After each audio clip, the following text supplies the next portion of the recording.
యువ నాయకులందరికీ కూడా ఆహ్వానం. భవిష్యత్తులో మీ అందరికీ కూడా సంస్థమైన స్థానం బాధ్యతలు పార్టీ నుంచి వస్తాయి.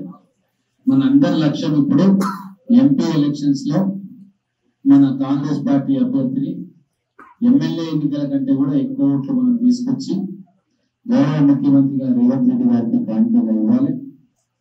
2 పార్లమెంట్ నాగర్ కర్నూలు కావచ్చు, మహబూబ్ నగర్ కావచ్చు, 2 పార్లమెంట్ లో కూడా భారీ మెజార్టీ తీసుకోవాలా. మిగతా పార్టీలో ఉన్న నాయకులందరూ కూడా ఏదో కొద్దిమంది మినహాయించి అందరూ కూడా ఈ రోజు కాంగ్రెస్ పార్టీకి వద్దామనుకుంటున్నారు. అందరినీ కూడా చేర్చుకోమని చెప్పి పార్టీ పిసిసి అధ్యక్షులు కూడా మాకు సంకేతం ఇచ్చిండ్రు.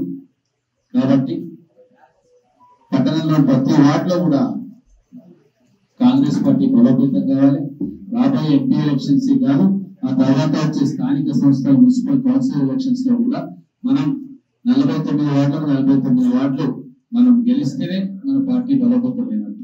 ఆ దిశలో మీరు అందరూ ప్రయత్నం చేయాలా.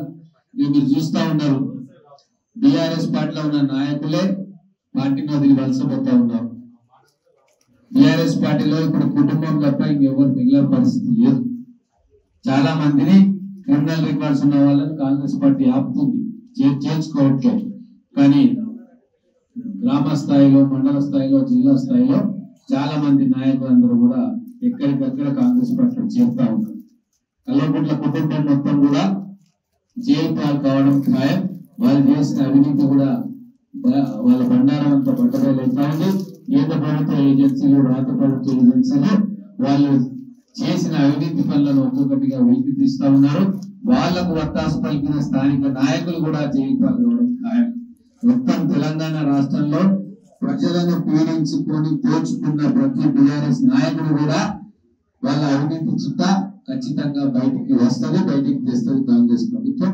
కాబట్టి ఈరోజు మిగతా నాయకులందరూ కూడా మేలుకొని ఆ జైలు పోయే బ్యాచ్ లో ఉండే నాయకులతో అంటి కాకుండా బయటికి వచ్చి ప్రజాక్షేమంలో, ప్రజా సంక్షేమం వైపు, ప్రజల సేవ కోసం కాంగ్రెస్ పార్టీలోకి రమ్మని చెప్పి నేను ఆహ్వానిస్తా ఉన్నాను. మీ అందరూ వచ్చినందుకు చాలా ధన్యవాదాలు. ఇది కోఆర్డినేట్ చేసిన మా మిత్రులు రమేష్ యాదవ్ గారు, ఇక మిగతా అందరి మిత్రులకు మరొకసారి ధన్యవాదాలు తెలుపుకుంటా ఉన్నాను.